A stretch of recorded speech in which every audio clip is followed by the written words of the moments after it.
The week of the Travelers Championship means a whole lot to the folks here in Connecticut and the Northeast. Some of the tour's most supportive galleries, they are used to a tournament that yields birdies and final round drama.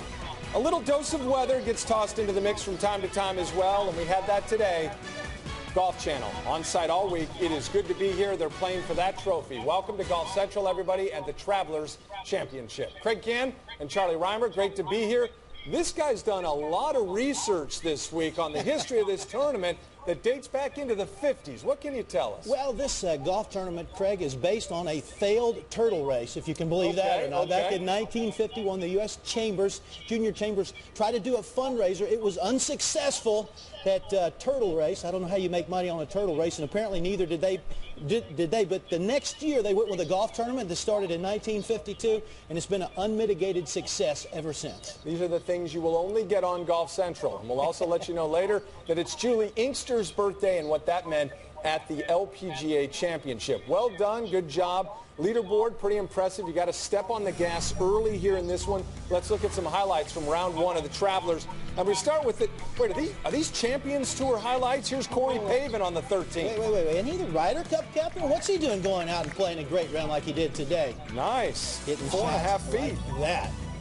Makes birdie, gets to the lead at -6. Birdie putt on the par 4 15th, coming off bogey. And you know this is going to be center cut because it's Corey Pavin. And wait a minute.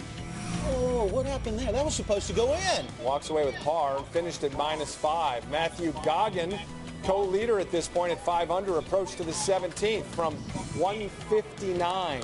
And Matthew Goggin has not played well this year. He's missed 11 cuts. He does have one top 5.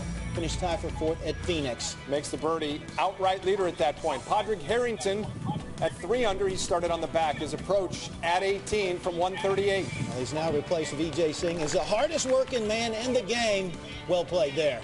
Do you ever really replace Vijay Singh? I don't know if you do. Converts the birdie, finishes at 6 under. Afternoon wave of golf. Ricky Fowler, even par, birdie putt, 17 feet here. Got it. And Fowler gets to 1 under par. Stuart Sink playing in the afternoon. He's won this tournament, even par, off the green at the 10th. Stuart's actually won this golf tournament twice. It's a spot that's very near and dear to his heart. And that's a birdie on the most difficult hole on the golf course. Gets to 1 under. Scott McCarron's playing today with Ricky Fowler. He's a couple under here. Chip shot at the 14th, over the bunker, release, and roll. Got the nice friendly hop. Perfect. 3 off the lead at that point. Well done. Justin Rose, winner at the Memorial, par putt at the par 4 12th. Did not play the U.S. Open last week. Apparently wasn't practicing his putting last week either. No, drops to 1 under par. Rose, second shot on 14 from 170. Now he's coming off birdie at 13, and he's all over the stick here. Well, I love watching this golf swing. One of the best in the business, and great results right there. And Rose makes birdie, gets to -3. Have a look at the leaderboard. And Padraig Harrington right there in a group with 64, 3 top 10s on tour this year. Matthew Goggin has missed 7 of his last 9 cuts, so that's impressive for him to get off to that start. Charlie Wee, 8th at the Honda. That's his best finish this year. Bubba Watson, 65, shoots 5 under par. Let's look at some notables on day one. And Chad Campbell entered this week with just 1 top 10 finish in 16 starts on the 2010 tour. That was a tie for 8th at the Sony back in January. Retief Goosen, 5 top 10s and 10 tour starts. None since finishing 4th at the Arnold Palmer Invitational in March. Adam Scott, big win in San Antonio. His only top 10 finish in 2010. Missed the cut at the U.S. Open at Pebble. Kenny Perry, 61 last year en route to victory. Today, that score of 69. But Kenny Perry, you never know. He can always go low at any moment. Overall assessment, day one, Charlie, this is one of those tournaments, couple under pars really not going to do a whole lot for you when 22 under wins the golf tournament. Well, Craig, there's 30-plus players playing this week that competed in the U.S. Open last week. For those guys, it's almost like they can breathe again. The fairways look a little wider. The greens are more receptive. The guys love coming here because of the energy of the event, and they also like the fact that they feel like they can birdie every hole out on the golf course.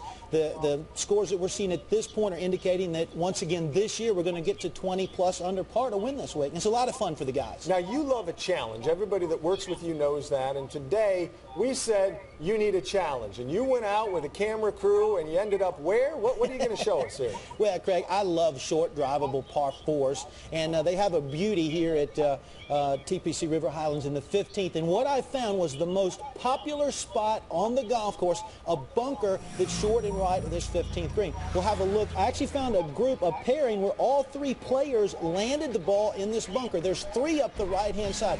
Now, this hole measures actual yardage to the flagstick today, 297 yards. So every player in the field basically is going to try and drive the ball on this green. What they don't want to do is go left. If you go left here, it's big trouble. So as a result, they bail out to the right. This rake right here, the grip on this rake is actually going to have to be re-gripped at some point because they're going to wear it out. Now, Michael Connell, his ball stayed in this bunker. It left him a 45, 50-yard bunker shot to a back hole location. No chance to get it near the hole. Jeff Maggart, whose ball also landed in this bunker, he had a very tough lie from the high rough. No chance to get it close. And the final pairing, player of that pairing, Harrison Frazier, his ball hit in the bunker and rolled out. He went on to make par. But if you have a look at that hole, it's just you got to hit driver there, and it's so neat. You have to. You have to hit driver. If you don't, your buddies bailing out over there. Your buddies are going to make fun of you if you don't try and drive that green. But it's just such a neat hole because players have to make a decision there, and they bail it out to the right. Those 3 bunkers get a lot of business up the right-hand side. And it's an impossible shot to get near the hole with some of the hole locations we'll see this week. When you led this golf tournament, how did you play that hole? You know, I think I hit 6-iron off the tee, and I hit wedge to about 8 feet. I thought you said you had to hit driver. I thought you had to hit driver. Hey, come on. I led the golf tournament. I opened with a 66. And I actually don't have to finish the story. I missed the cut. I went home on Friday night. But I did lead it on a Thursday. Okay, that's fine. I was trying to build you up. Listen, Jared Turner, you talk about the guys in the bunker. See what happened to him at 15 today? He would love to be where you were talking about. Have a look at this. He's on a search and seek mission here. He overbailed out to the right, and you can see just how slippery it is up on that slope. That's some pretty thick and heavy vegetation. There's a golf ball. Is that mine? I don't know if that's mine or not, but, no, the search continues. And, you can actually twist an ankle up there. And he's only about 40, 50 yards right of this green. Look at this. He's going to drop up here by the houses. Well, he had to take an unplayable, and it was either go up to that position or go back to the tee.